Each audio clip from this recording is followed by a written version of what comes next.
Friends, welcome to Bharani vlogs. మీ భరణి. మనం morning లేచిన వెంటనే వెజిటబుల్స్ తోటి ఏదైనా కర్రీ చేయాలంటే మనం వెతుక్కుంటామండి ఏ కర్రీ చేయాలని. ఎప్పుడు వెజిటబుల్స్ లేనప్పుడు వెజిటబుల్స్ లేకుండా మనం టిఫిన్ తయారు చేసుకోవచ్చు. ఇది మామిడి పండ్ల సీజను. రెడీమేడ్గా మామిడి పండ్లు దొరుకుతాయి మనకు. వాటిని రసం పిండుకొని ఒక చపాతి తయారు చేసుకొని తింటే ఆ రోజు టిఫిన్ పూర్తవుతుంది. చాలా సింపుల్ అండి. ఇది పిల్లలు పెద్దలు చాలా ఇష్టంగా తింటారు. అయితే దాన్ని ఎలా తయారు చేసుకోవాలో మీకు చూపిస్తాను. చపాతీ మామిడి పండ్ల రసంతో టిఫిన్ తయారు చేసుకోవడానికి కావలసిన పదార్థాలు: మామిడి పండ్లు 3 ఈ సైజులో తీసుకున్నాను, 1 కప్పు గోధుమ పిండి. ఈ పదార్థాలతోటి మామిడి పండ్ల చపాతీ తయారు చేసుకోవచ్చు. అయితే ముందుగా ఈ మామిడి పండ్లను మనం రసం పిండుకోవాలి. రసం పిండుకునే ముందుగా ఈ మామిడి పండును ముందు ఇలా అనుకుంటే రసం తొందరగా వస్తుంది. ఈ మామిడి పండు రసంతో మనం చపాతీలు తయారు చేసుకుంటే ఎలాంటి వెజిటబుల్ కర్రీస్ అక్కర్లేదండి. ఆ రోజు టిఫిన్ పూర్తవుతుంది. ఎందుకంటే ఇది మామిడి పండ్ల సీజన్. ఇవి విరివిగా తక్కువ రేటుతో దొరుకుతున్నాయి కాబట్టి మనం రోజు కూడా ఇలా తయారు చేసుకొని టిఫిన్ తయారు చేసుకోవచ్చు. ఒకటి అయిపోయింది, ఇంకోటి తీసుకున్నాను. ఈ పండ్లు చాలా స్వీట్గా ఉన్నాయండి. వీటికి ఎలాంటి షుగర్ కలపవలసిన అవసరం లేదు. ఒకవేళ స్వీట్నెస్ తక్కువగా ఉంది అని అనుకుంటే కొద్దిగా షుగర్ వేసుకోవచ్చు. షుగర్ ఎక్కువగా కావలసిన వాళ్ళు మామూలుగా అయితే షుగర్ సరిపోతుందండి. 3 మామిడి పండ్లకు ఇవ్వండి 1/2 కప్పు మామిడి పండ్ల రసం వచ్చింది. తర్వాత మనం ఇప్పుడు గోధుమ పిండి తడుపుకోవాలి చపాతీలు తయారు చేసుకోవడానికి. ఈ విధంగా మామిడి పండ్ల రసాన్ని తయారు చేసి పెట్టుకున్నాము. దీన్ని పక్కన పెట్టేసుకొని ఇప్పుడు చపాతీలు తయారు చేసుకోవడానికి మనం పిండి తీసుకుంటున్నాము. 1 కప్పు గోధుమ పిండి తీసుకుంటున్నాను. ఈ బౌల్లో వేసుకోవాలి. ఒక చిన్నపాటి బౌల్లో కలుపుకోవడానికి వీలుగా ఉన్న బౌల్లో తీసుకున్నాను. ఇందులోకి ఒక చిటికెడు ఉప్పు వేసుకోవాలి. కొద్దిగా నీళ్లు పోసుకుంటూ తడపాలి. కొద్దిగా ఇందులో నూనె కూడా వేసుకోవచ్చండి, కానీ నేను నూనె లేకుండా దీన్ని తడుపుతున్నాను.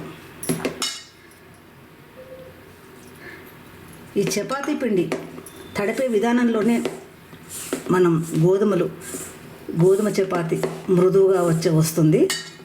కొద్దిగా వేసుకుంటూ నీళ్ళు కొద్దిగా వేసుకుంటూ ఇలా కలపాలి.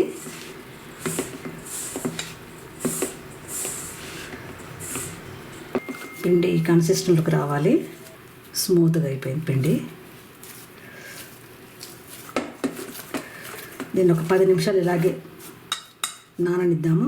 కొంచెం సేపు 10 నిమిషాలు నాననిస్తే చపాతీలు చాలా మెత్తగా వస్తాయి. 10 నిమిషాల తర్వాత ఈ పిండిని ఒకసారి ఇలాగ అనుకొని చిన్న బాల్స్ లాగా తయారు చేసుకోవాలి. చపాతీ తయారు చేసుకోవడానికి ఇవ్వండి మీడియం సైజు నిమ్మకాయ సైజు అంత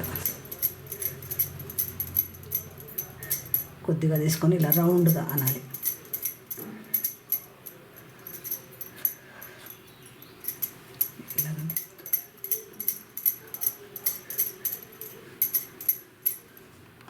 చపాతీ పిండిని ఇలా బాల్స్ లాగా తయారు చేసుకున్నాను. ఇందులోకి చపాతీ ఒత్తుకోవాలి. కొద్దిగా పొడిపిండి వేసుకొని ఇలా అనుకొని అన్ని వైపులా ఇలా తిప్పుకోవాలి.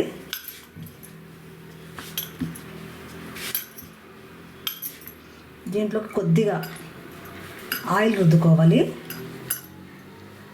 ఇలాగా మూసేసుకుంటూ అంటే పొరలుగా వస్తుంది చపాతీ. ఇలా వేసుకొని కొద్దిగా దీని కింద కొద్దిగా పొడిపిండి వేసుకొని దీనిపైన కూడా కొద్దిగా పొడిపిండి వేసుకొని ఇలాగ సైడ్లకు ప్రెస్ చేయాలి. మిడిల్లో తక్కువ ప్రెస్ చేసుకుంటూ చివర్లో కొంచెం ప్రెస్ చేయాలి. చపాతీ అప్పుడు అంత ఈక్వల్ సైజ్ వస్తుంది. ఒక చోట థిక్నెస్, ఒక చోట తక్కువగా లేకుండా ఈక్వల్గా వస్తుంది. ఇలా చేసుకుంటూ పోవాలి తిప్పుకుంటూ. కింద పొడిపిండి వేసాం కదా, చాలా ఈజీగా మూవ్ అవుతుంది. ఇలా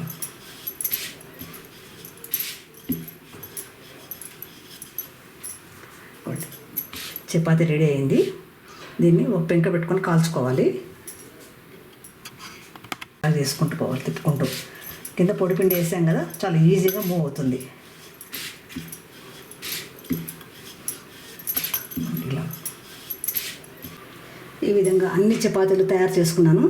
వీటిని ఒక పెంక పెట్టి కాల్చుకోవాలి. పెంక వేడైంది. ఇలా తాల్చుకున్న చపాతీని ఇందులో వేసుకోవాలి. ఇప్పుడే ఇందులో ఆయిల్ వేయకూడదు. రెండో వైపు టర్న్ చేసిన తర్వాత మనం ఆయిల్ వేసుకోవాలి. కొద్దిగా అండి ఈ విధంగా వేసి ఇలాగా అన్ని వైపులా ఈ ఆయిల్ టచ్ అయ్యేటట్లుగా వేసుకోవాలి. కొద్దిగా కింది వైపు కూడా వేసుకోవాలి. ఇలా చేతితో తీసి కాలుతుందండి. రెండో వైపు కూడా ఆయిల్ వేసుకోవాలి. ఆయిల్ వేసుకొని ఇలా రుద్దాలి. ఇలా అన్ని వైపులా బాగా కాలేటట్లుగా పెంక మీద అటు ఇటు తిప్పాలి. చపాతీ అన్ని వైపులా కాలితేనే టేస్ట్గా ఉంటుందండి, లేకపోతే పిండి పిండి వాసన వస్తుంది.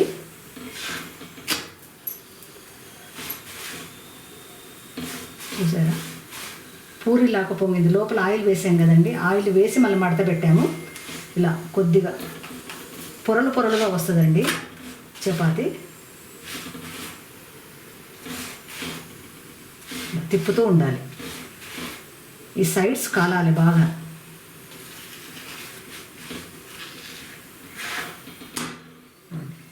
చపాతీ రెడీ అయిపోయింది. ఇది వేరే ప్లేట్లోకి తీసుకుంటున్నా. రెండో చపాతీని కూడా కాల్చుకుంటున్నా. ఇది కూడా సేమ్ ప్రాసెస్లో కాల్చుకోవాలి.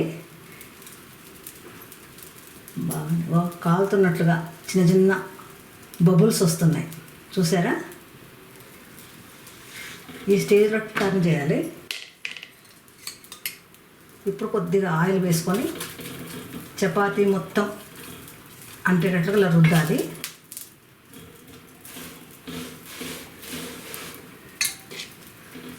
చూడండి పూరీలాగా ఎలాగ పొంగిందో. రెండో వైపు టర్న్ చేసుకోవాలి. చేసుకొని ఆయిల్ వేసుకొని దీని వైపు కూడా ఇలా రుద్దాలి.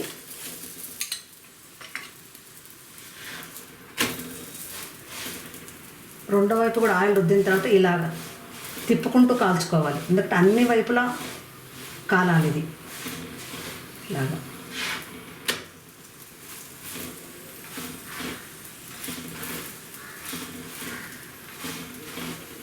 ఇలా తిప్పుకుంటూ కాల్చుకుంటే చపాతీ అన్ని వైపులు బాగా కాలి మంచిగా ఉంటుందండి. తినేటప్పుడు చాలా టేస్టీగా ఉంటుంది. ఈ విధంగా అన్ని చపాతీలను రెడీ చేసుకున్నాము. ఒక కప్పు గోధుమ పిండికి 5 చపాతీలు అయినాయి. 3 మామిడి పళ్ళకి ఈ విధంగా 3/4 కప్పు మామిడి పళ్ళ రసం అయింది. అంతే అండి, ఎంతో రుచికరమైన, మనం ఎలాంటి వెజిటబుల్స్ లేకుండా ఈ చపాతీ మామిడి పండ్ల రసంతో ఆ రోజు టిఫిన్ పూర్తి చేయొచ్చు. ఇది మామిడి పండ్ల సీజన్ కదండి, ఎలాంటి కర్రీస్ లేకుండా మనం హాయిగా ఎంతో ఇష్టంగా, ఇది చాలా టేస్టీగా ఉంటుంది. ఈ చపాతీతోటి ఈ మామిడి పండ్ల రసం మనం అద్దుకొని తింటే అసలు కర్రీస్ తోటి పని లేకుండా ఆ పూట మనకు ఇంటిల్లి పాతికి టిఫిన్ బాధ ఉండదు, ఇష్టంగా తింటాము. చూసారు కదండి, రెడీమేడ్గా దొరికే మామిడి పండ్లతోటి చపాతీ తయారు చేసుకొని టిఫిన్ ఎలా పూర్తి చేసుకున్నామో, నేను తయారు చేసిన విధంగా మీరు కూడా ఒకసారి తయారు చేసుకోండి. ఈ సమ్మర్ అంతా వెజిటబుల్స్ తయారు చేసుకోకుండా మనం ఈ మామిడి పండ్ల రసంతో మనము ఈ సమ్మర్ అంతా గడిపేయచ్చు. ఈ వీడియో మీకు నచ్చినట్లయితే లైక్ చేసి, షేర్ చేసి, సబ్స్క్రైబ్ చేసుకుంటే నేను పెట్టే వీడియోస్ నోటిఫికేషన్ రూపంలో మీకు చేరుతాయి. మరో వీడియోతో మళ్ళీ కలుద్దాం. అంతవరకు బాయ్ ఫ్రెండ్స్.